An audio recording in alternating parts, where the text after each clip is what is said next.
Good morning students. बेटे आज हम मैक्रो की बुक को स्टार्ट करने वाले हैं। फिर से जो रिमेनिंग पार्ट हमारे रह गए हैं, चैप्टर्स रह गए हैं, उसको कवर करेंगे।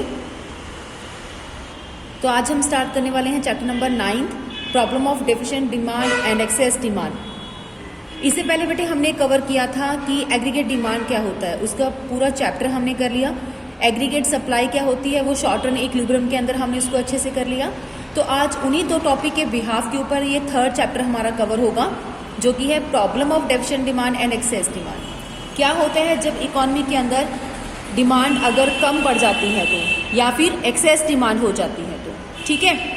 तो पहला पॉइंट है फुल एम्प्लॉयमेंट इक्विलिब्रियम।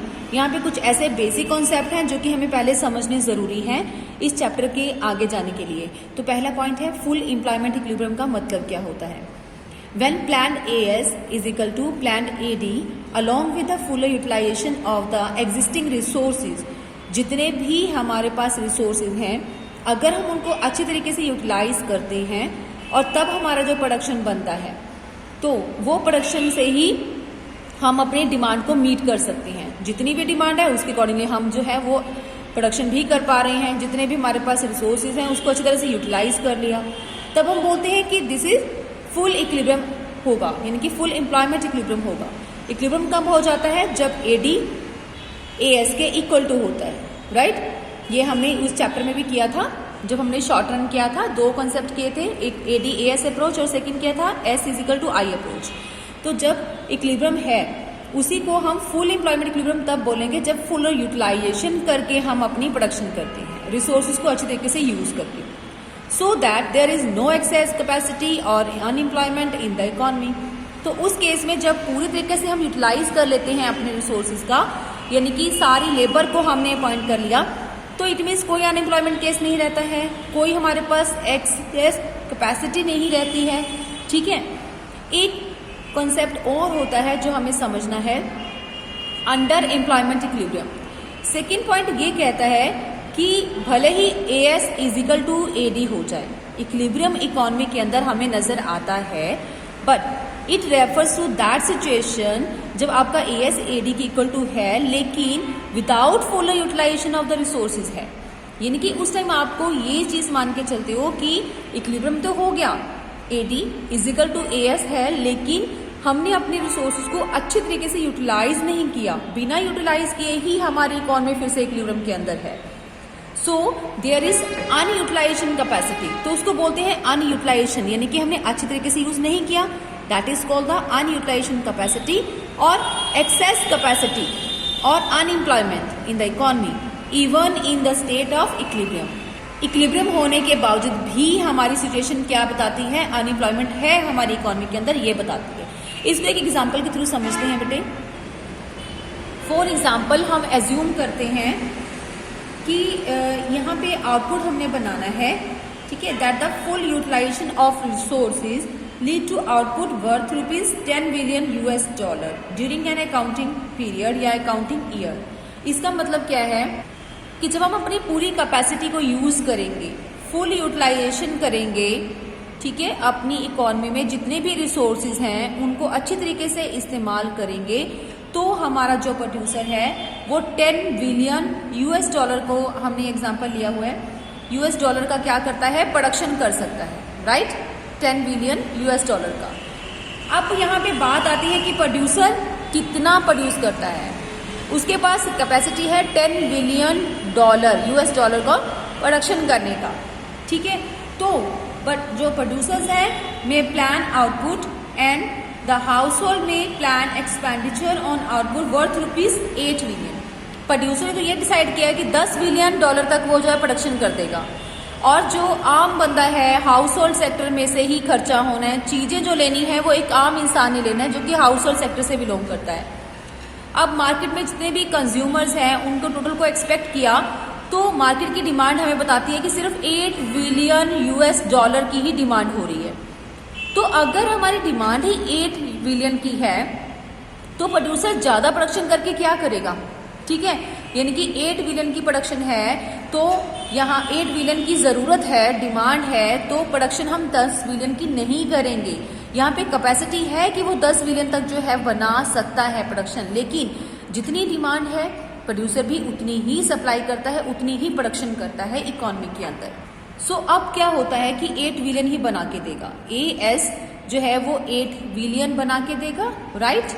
और क्यों बना के देगा? क्योंकि AD जो है वो 8 बिलियन की ही है, 8 बिलियन $US की डिमांड है, तो वो इतनी ही बनाएगा हमारा प्रोड्यूसर, राइट। तो बाकी जो अभी भी हमारे पास रिसोर्सेज हैं जो कि 2 बिलियन $US तक जो अभी प्रोडक्शन कर सकते हैं, इतनी जो है वो प्रोडक्शन हो सकती है, वो सारी हमने क्या कर दी, प्रोडक्शन अभी रोक लगा दी। हमने उनको उतने रिसोर्सेज को अच्छी तरीके से यूटिलाइज नहीं किया, उनको यूज करना बंद कर दिया, दैट इज कॉल्ड अनयूटिलाइज्ड। यानी कि वो कुछ ऐसे रिसोर्सेज हैं जो कि खाली पड़े हुए हैं, जिनको हम इस्तेमाल नहीं कर रहे हैं। क्यों? क्योंकि इतनी रिक्वायरमेंट नहीं है, डिमांड कितनी है, सिर्फ 8 बिलियन की, तो हमने 8 बिलियन बना के दे दिया, जितनी डिमांड उतना ही हमने बना के दे दिया, प्रोड्यूसर ने बना के दे दिया। लेकिन 2 बिलियन तक अभी प्रोडक्शन कर सकते हैं हमारे resources, but that was unutilise, हमने उनको प्रॉपरली यूटिलाइज नहीं किया। सो ऐसी सिचुएशन को हम क्या बोलेंगे? ऐसी सिचुएशन हमारी क्रिएट होती है कि AD इक्वल टू AS तो हुआ ही है, 8 इक्वल टू 8 तो हुआ ही है, इतने बिलियंस, बट ये कौन सी सिचुएशन के अंदर हुआ है? अंडर यूटिलाइजेशन, अंडर एम्प्लॉयमेंट भी बोल सकते हैं, अंडर यूटिलाइजेशन भी बोल सकते हैं। तो हम इसको अंडर एम्प्लॉयमेंट इक्विलिब्रियम कहते हैं। जो अभी हमने ऊपर जो है मेन पार्ट जो रीड किए थे, उसमें एक था अंडर एम्प्लॉयमेंट सिचुएशन क्या होती है, या अंडर एम्प्लॉयमेंट इक्विलिब्रियम का मतलब क्या है। तो ये मतलब है जितनी की डिमांड है उतनी ही प्रोडक्शन करेंगे, चाहे हमारे पास कैपेसिटी उसको ज्यादा बनाने की हो, राइट। दूसरी सिचुएशन क्या हो सकती है कि हमारी मार्केट के अंदर डिमांड भी कितनी है, $10 बिलियन की प्रोडक्शन करने की डिमांड है, इतने तक जो है हमारा प्रोडक्शन के लिए डिमांड हो रही है। तो इतनी कैपेसिटी तो हमारे प्रोड्यूसर के पास वैसे ही है, तो वो इतना ही क्या कर सकते हैं, 10 बिलियन जो डॉलर्स हैं उतनी ही प्रोडक्शन करके मार्केट में अगर दे पा रहे हैं, because producers have the capacity to produce $10 billion in the economy on the behalf of full utilization of their resources. तो वो पूरी तरीके से अपने रिसोर्सेज को इस्तेमाल करने वाले हैं यहाँ पे, फुल यूटिलाइजेशन ऑफ रिसोर्सेज। अब उन्होंने रिसोर्सेज को अच्छे तरीके से यूज कर लिया और कितना बना दिया, 10 बिलियन तक का प्रोडक्शन बना के दे दिया, और इतनी ही डिमांड थी। यहाँ पे भी इकोनॉमी क्या हो रही है, इक्विलिब्रियम में तो है। कौन सा पॉइंट आएगा यहाँ पे, सिचुएशन क्या आ जाएगी कि इक्विलिब्रियम में है, बट कौन सी इक्विलिब्रियम में बोला जाएगा, फुल एम्प्लॉयमेंट इक्विलिब्रियम वर्ड के साथ हम इस सिचुएशन को बोलते हैं। तो अभी तक हमने 2 पॉइंट डिस्कस किए हैं कि हमारी इकोनॉमी जितना कैपेसिटी है उतना ही बना के बेच रही है, क्योंकि डिमांड भी उतनी है, तो उसको फुल एम्प्लॉयमेंट इक्विलिब्रियम बोलते हैं। लेकिन जब हमारे पास कुछ लोगों को वेकेंट छोड़ना पड़ता है, उनसे हम काम नहीं ले रहे हैं, कुछ रिसोर्सेज को हमने खाली छोड़ दिया, जितनी जरूरत थी उतना ही बना के दे दिया, तो उसको बोलते हैं अंडर एम्प्लॉयमेंट इक्विलिब्रियम। इक्विलिब्रियम तो अभी भी हुआ है, AD equal to AS, but under employment को केस को साथ में रख कर इक्विलिब्रियम हुआ है, राइट। तो ये 2 बेसिकली पॉइंट थे जो इस चैप्टर को समझने के लिए आगे हमें यहाँ पे डिस्कस करना जरूरी था, जो हमने अभी किया। अदर पॉइंट्स क्या हैं, बेसिक पॉइंट्स बेटे कुछ ऐसे पॉइंट्स हैं अनएम्प्लॉयमेंट को लेके जो कि 2-2 नंबर में या 3 मार्क्स में हमारे पास आते हैं। तो ये पोर्शन को हम थोड़ा बुक में से देखने वाले हैं। वॉलेंट्री अनएम्प्लॉयमेंट का मतलब क्या होता है? Voluntary unemployment means when some people are not willing to work at all and are not willing to work at the existing wage rate। कुछ ऐसे लोग होते हैं जो कि अपनी मर्जी से ही काम नहीं करना चाहते, तो उनको हम वॉलेंट्री अनएम्प्लॉयमेंट बोलते हैं, right. They may not be willing to work at all और not willing to work at the existing wage rate, तो वो उस पुराने वेज रेट के ऊपर काम करने को तैयार ही नहीं है, तो वो हो गया वॉलेंट्री। एक होता है इनवॉलेंट्री। इनवॉलेंट्री होता है अपनी मर्जी से नहीं, वो मतलब जॉब नहीं कर रहे हैं, वो सिचुएशन ही ऐसी मिलती है कि उनको जॉब मिल ही नहीं रही है। It refers to the situation when some people are not getting work, वो काम नहीं मिल रहा है, even when they are willing to work at the existing wage rate, जबकि वो उसी रेट के ऊपर काम करने के लिए तैयार हैं, but they never get work, ठीक है, लेकिन उनको काम नहीं मिल रहा है। सो ऐसी सिचुएशन क्या होती है? When AD is not enough to induce full utilization of existing resources. इसका मतलब एक ऐसी सिचुएशन क्रिएट होती है, तो उस टाइम क्या होती है, हमारी एग्रीगेट डिमांड काफी नहीं है जो उस रिसोर्सेज को अच्छी तरह से यूज करने के लिए, यानी कि एग्रीगेट डिमांड काफी नहीं है to induce full utilization of existing resources, तो उसकी हम ये नहीं कह सकते कि एग्रीगेट डिमांड की वजह से हम फुल यूटिलाइजेशन करते हैं। कुछ ऐसे सर्कमस्टांसेस होते हैं जहाँ पे हम जो है वो फुल यूटिलाइजेशन क्रिएट नहीं कर पाते हैं, ठीक है।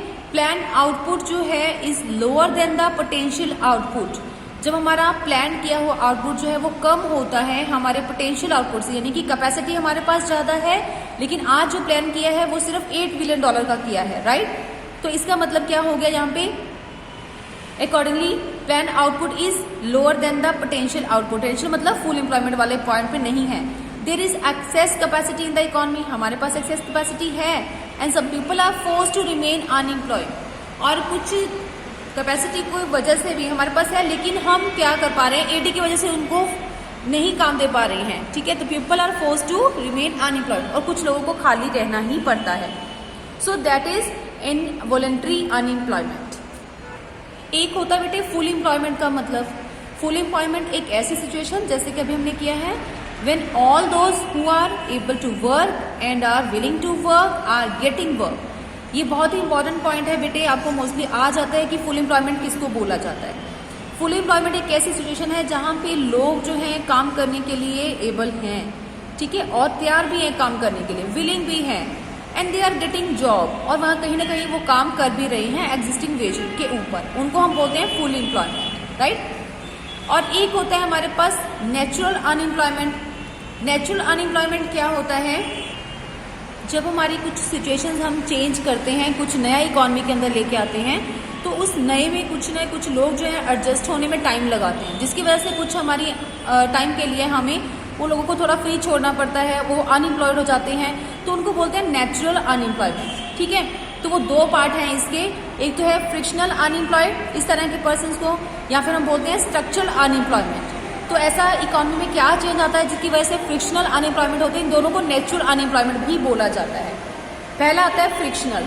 तो फ्रिक्शनल का मतलब होता है बेटे कि it refers to the unemployment in which the unemployment associated with the changing of the job in the dynamic economy. अगर कुछ चेंज आ जाता है हमारी इकोनॉमी के अंदर, लगातार कुछ चेंज आ रहा है, तो उसकी वजह से भी क्या आ जाता है, कुछ फ्रिक्शंस क्रिएट होता है अनएम्प्लॉयमेंट का।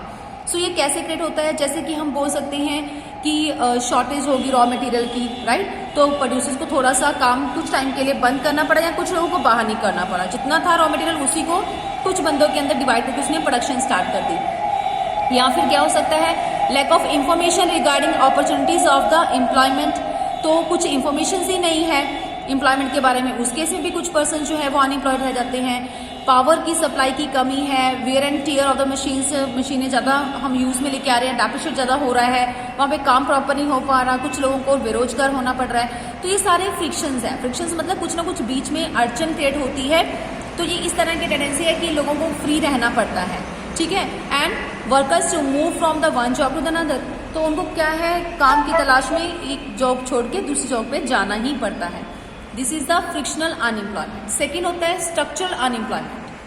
Structural unemployment is that unemployment that result from the long term decline of certain industries, जो बहुत लंबे टाइम से, ठीक है, लॉन्ग टाइम डिक्लाइन होता है कुछ इंडस्ट्रीज को, लंबे टाइम से वो धीरे धीरे गिर रही हैं, पिछड़ रही हैं, ठीक है, तो वो स्ट्रक्चरल अनएम्प्लॉयमेंट को वो आगे लेके जाती हैं।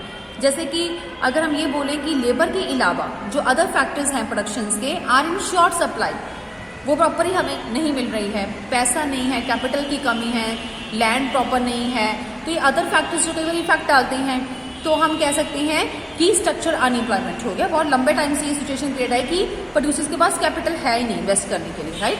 या फिर when labourers lack expertise for new emerging industries, नई जगह पे नई इंडस्ट्रीज को चैलेंज करने के लिए, उसको नया लगाने के लिए कुछ एक्सपर्ट लेबर नहीं है हमारे पास। और या फिर ये भी हो सकता है there is change in the production techniques, suddenly से प्रोडक्शन टेक्निक जो है वो बदल गई है। पहले जो लोग थे वो टाइपराइटर मशीनें यूज़ करते थे, लेकिन अब क्या हो गया है, कंप्यूटर के ऊपर काम करना है। सो ये लंबे टाइम से पहले टाइपराइटर भी यूज़ कर रहे थे, अब सडनली क्या हो गया कि कंप्यूटर के ऊपर उनको करना है, तो लोग, बहुत सारे लोगों को जो है वो टाइम लगता है उसी नई चीज़ के साथ, नई टेक्निक के साथ एडजस्ट होने के लिए, उसको सीखने के लिए ट्रेनिंग की जरूरत पड़ती है।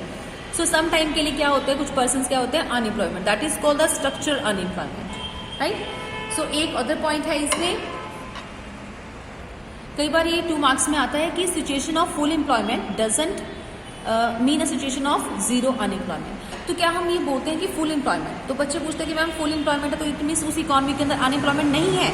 ये सिचुएशन नहीं होती है बेटे, इसका कभी भी मतलब ये नहीं है कि जीरो अनएम्प्लॉयमेंट उस कंट्री के अंदर है, क्योंकि कहीं ना कहीं जो है फुल यूटिलाइजेशन का मतलब अगर हम प्रॉपर तरीके से यूज कर रहे हैं, लेकिन बहुत सारे स्टेजेस ऐसे हैं जहाँ पे अनएम्प्लॉयमेंट क्रिएट होती है। नंबर 1, एक तो वॉलंटरी अनएम्प्लॉयड जो रहना चाहते हैं, अपनी मर्जी से जो अनएम्प्लॉयड रहना चाहते हैं, उनको हम कैसे रोक सकते हैं?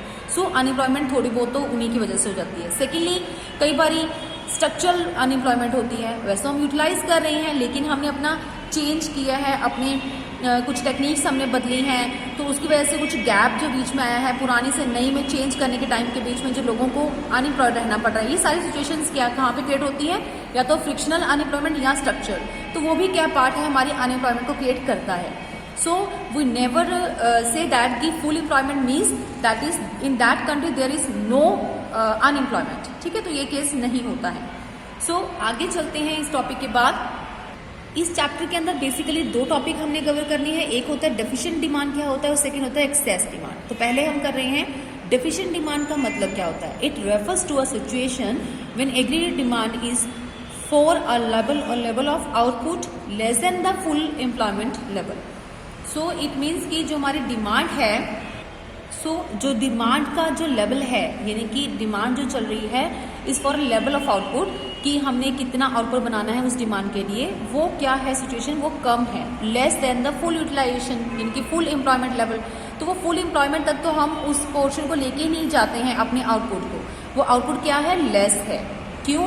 Because the demand is less, aggregate demand कम है। So when aggregate demand is for the level of output less, अगर हम लेवल ऑफ आउटपुट को लेस लेके चलते हैं किससे, देन द एम्प्लॉयमेंट लेवल, जितना एम्प्लॉयमेंट लेवल में हमें प्रोड्यूस करना चाहिए with the full utilization of the resources, उतना हम प्रोडक्शन नहीं कर पा रहे हैं, उसे कम प्रोडक्शन करते हैं, तो मतलब सीधा साफ हो जाता है कि सिचुएशन ही ऐसी होगी कि शायद डिमांड ही कम है। तो सिचुएशन हमारी अपने आप ही ऑटोमेटिकली समझ में आ जाती है। जब हम ज़्यादा नहीं बना रहे हैं, अपनी कैपेसिटी से कम बना रहे हैं, तो it means deficient demand, right. So बेटे इसी सिचुएशन को हम एक डायग्राम के थ्रू चेक करते हैं। यहाँ पे मान लीजिए ओ एक्सिस के ऊपर हमने लिया है आउटपुट, यानी कि इनकम भी बोल सकते हैं, ठीक है, और ओ वाई के ऊपर हमने लिया है एग्रीगेटेड डिमांड, जो भी हम दूसरा टॉपिक लेने वाले हैं एग्रीगेट डिमांड, राइट। तो हमने यहाँ पे सबसे पहले क्या लेना है, जैसे आपने प्रीवियस चैप्टर्स के अंदर किया था कि 45 डिग्री के एंगल के अकॉर्डिंगली आपको एएस लेना है, एएस कह लो या फिर इनकम कह लो, वाई कह लो, ठीक है, एक ही चीज़ है। तो हमें यहाँ पे एएस इक्वल टू एडी करना है, तो वाई के जगह पे एएस तो लिखेंगे, आप इक्वल टू वाई भी लिख सकते हो, क्योंकि सिचुएशन क्या होती है, इक्विलिब्रियम क्रिएट करने की। एडी इक्वल टू एएस जहाँ पे होगा वहाँ पे इक्विलिब्रियम होगा, राइट। तो एडी भी बनाना पड़ेगा हमें, एएस तो हमने ड्रॉ कर ली 45 डिग्री के एंगल के साथ में हमें क्या करना पड़ेगा, एक required level of AD draw करना पड़ेगा। रिक्वायर्ड लेवल ऑफ एडी का मतलब कि हमें फुल यूटिलाइजेशन करके जितने रिसोर्सेज हम बना सकते हैं उसे अपनी डिमांड को मीट कर सकते हैं, और हमारे हिसाब से जो है इतनी डिमांड होनी चाहिए, AD1 हमने यहाँ पे शो कर दिया। लेकिन प्लान जो है हमारा शो करता है सेकेंड वाला एडी, लेकिन मार्केट के अंदर जो एडी है वो यहाँ पे लाइन है, ठीक है। तो पहले जब हम अपने एडी को लिखते हैं एएस इक्वल टू एडी होता है, तो वो कौन से पॉइंट पे मीट करता है, ए पॉइंट पे। ए पॉइंट का मतलब यहाँ पे इक्विलिब्रियम हो गया, तो इसी को हम फुल एम्प्लॉयमेंट इक्विलिब्रियम बोलते हैं, राइट। क्योंकि जितनी सिचुएशन हमारे पास थी फुल कैपेसिटी को हमने यूज कर लिया, और ये हमारा रिक्वायर्ड था कि इतनी हमारी डिमांड होने वाली है, ये हमारी सप्लाई है, तो ए पॉइंट पे मीट करते हैं, that is the equilibrium of full employment, यानी कि full utilization of the resources अगर हम लेते हैं तो इक्विलिब्रियम होगा। सेकेंडली होता है कि मार्केट में डिमांड कितनी है, वो हम यहाँ पे सेकेंड पॉइंट पे शो करते हैं। अब हम ये सिचुएशन लेके चलते हैं कि डिमांड जो है वो कम है, तो हमें इस एडी से नीचे दिखाना पड़ेगा अगर हमें कम दिखाना है। तो यहाँ पे जो है लेवल हमने शो कर दिया एज पैरेलल कर रहे हैं, इसी के पैरेलल पहले हमने एक लाइन डॉटेड लाइन दिखा दी कि ये हमारी प्लान जो है वो एडी है, इसको हमने लिख दिया AD2, ठीक है। तो ये जो बीच में गैप नजर आ रहा है, यहाँ पे भी हमारा क्या है, जो एएस है वो कट करती है किसको, एडी को, ई सिचुएशन के ऊपर। तो यहाँ पे ई के साथ कट कर लिया, यानी कि ये भी इक्विलिब्रियम हो गया। लेकिन ये इक्विलिब्रियम कौन सा कहलाता है, ये बीच में जो गैप है ये हमें क्या दिखा रहा है, ये हमें दिखाएगा अंडर एम्प्लॉयमेंट इक्विलिब्रियम, ठीक है। क्योंकि यहाँ पे इस ए में और यहाँ से लेके हम एक लाइन ड्रॉ करेंगे, तो ये है ए से लेके बी तक का जो गैप नजर आ रहा है आपको, ये क्या दिखाता है? This is the deficient demand. ये गैप क्यों क्रिएट हुआ? ये डेफिशिएंट डिमांड की वजह से ही गैप क्रिएट हुआ है। ठीक है, सो इसको हम एक्सप्लेन कैसे करते हैं? हम इसी तरीके से एक्सप्लेन करेंगे कि एक्स एक्सिस पे हमने क्या लेना है, वाई एक्सिस पे क्या लेना है। ए एस हमने 45 डिग्री ड्रॉ कर दिया और ए डी हमने ड्रॉ किया, जो हमारा रिक्वायर्ड ए डी है। ये हमारा प्लान ए डी है, जो कि सिचुएशन के अकॉर्डिंगली मार्केट की डिमांड है उसको हम शो करते हैं। अब आपने यहाँ पे नोटिस किया कि जब हम फुल यूटिलाइजेशन करेंगे तो हमारा प्रोडक्शन कितना हो रहा है? वाई ई। ठीक है, यहाँ पे इतनी कैपेसिटी है कि हम प्रोड्यूस कर पा रहे हैं, लेकिन सिचुएशन क्या है कि हमें डिमांड कम है मार्केट के अंदर, एग्रीगेट डिमांड कम है। सो एग्रीगेट डिमांड ए एस को कहाँ मीट करती है? इस पॉइंट पे। तो प्रोडक्शन कितना कर रहे हैं हमारे प्रोड्यूसर? Y1, ये कि प्रोडक्शन को कम करना पड़ा। ठीक है, YE डिसाइड किया था, लेकिन Y1 जो है हम प्रोडक्शन करके इकोनॉमी में दे रहे हैं। क्यों? Due to deficient demand. Demand नहीं है तो हम एक्स्ट्रा नहीं बना पाएंगे ना, उतना ही बनाएंगे जितना मार्केट में ज़रूरत है। तो इतना हमने रिड्यूस कर दिया।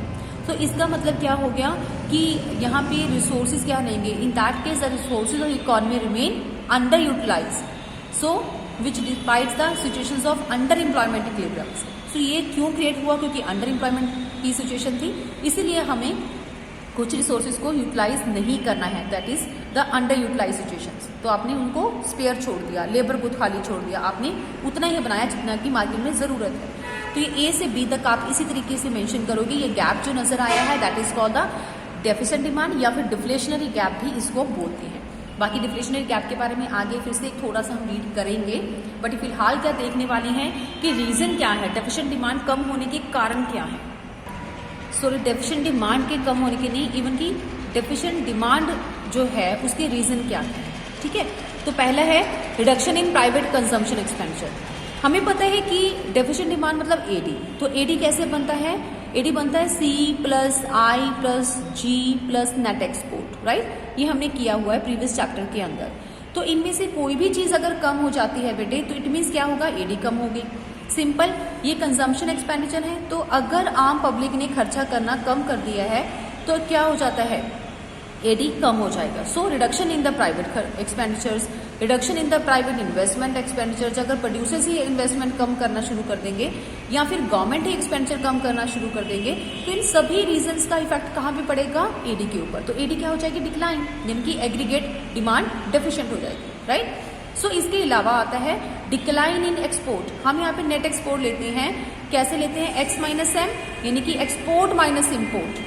तो एक्सपोर्ट माइनस इम्पोर्ट मतलब अगर एक्सपोर्ट ही कम हो जाएंगे, डिक्लाइन हो जाएंगे, तो एक्सपोर्ट कम हो गए तो इट मीन्स एडी क्या होगी हमारी? और कम होगी। ठीक है, और राइज इन इम्पोर्ट, अगर एम बढ़ गए हैं, ये नेगेटिव में चला जाएगा, तब भी हमारा क्या हो जाएगी? इम्पोर्ट बढ़ने से भी एडी क्या हो जाएगी? डिक्लाइन हो जाएगी। सो सिंपल भी अगर हम लैंग्वेज में समझें कि पहले हमारा सामान जो था बाहर की कंट्री में एक्सपोर्ट भी हो रहा था, लेकिन अगर हमारे एक्सपोर्ट जो है वो कम हो जाते हैं तो नेचुरली सी बात है कि प्रोड्यूसर गुड्स जो है वो कम प्रोड्यूस करेंगे। कम प्रोड्यूस करेंगे तो उस पर होने वाले एक्सपेंडिचर भी क्या हो जाएंगे? कम हो जाएंगे, यानी कि एडी क्या हो जाएगी? कम हो जाएगी। सिमिलर इम्पोर्ट है, इम्पोर्ट हम अगर करवाते हैं, ज़्यादा इम्पोर्ट करवाएंगे बाहर की कंट्री से, तो क्या फ़र्क पड़ेगा? इंपोर्ट हम क्यों ज़्यादा करवाते हैं? क्योंकि बाहर की कंट्री से जो माल आने वाला है वो हमें सस्ता मिलता है अपने डोमेस्टिक कंट्री के प्राइसेस के मुकाबले, तो हम ज़्यादा इंपोर्ट करवाने लगते हैं। जब इंपोर्ट हमारा ज़्यादा हो जाता है तो ये नेगेटिव कंपोनेंट है एडी के लिए, क्योंकि माइनस का साइन है, तो जितना ज़्यादा ये बढ़ेगा नेगेटिव हो जाएगा। नेगेटिव ही इफेक्ट क्या डालेगा? एडी को डिक्लाइन करने। सो आगे आता है increase in tax rate. Tax rate का इफेक्ट पड़ता है एडी के ऊपर। सो जितना ज़्यादा टैक्स लगाया जाएगा चीज़ों के ऊपर, तो लोगों का जो ज़्यादातर खर्चा है वो टैक्स पे करने में निकल जाएगा। उनकी इनकम्स क्या हो जाती हैं? उनके हाथ में कम पड़ जाती है। अगर इनकम कम है तो वो खर्चा भी कम करेंगे, और अगर खर्चा कम है तो नेचुरली हमारा जो एडी का पार्ट है हाउस होल्ड का खर्चा, तो वो भी क्या हो जाएगा? डिक्लाइन हो जाएगा। सो बेटे ये कुछ पॉइंट्स हैं जो आपको आ सकते हैं कि डेफिशिएंट डिमांड के क्या क्या कारण हैं, क्या रीजंस हैं, तो आपके सारे पता होने चाहिए। यहाँ तक हमारा टॉपिक बेटे आज हम क्लोज करते हैं। नेक्स्ट हम करेंगे नेक्स्ट वाली वीडियो।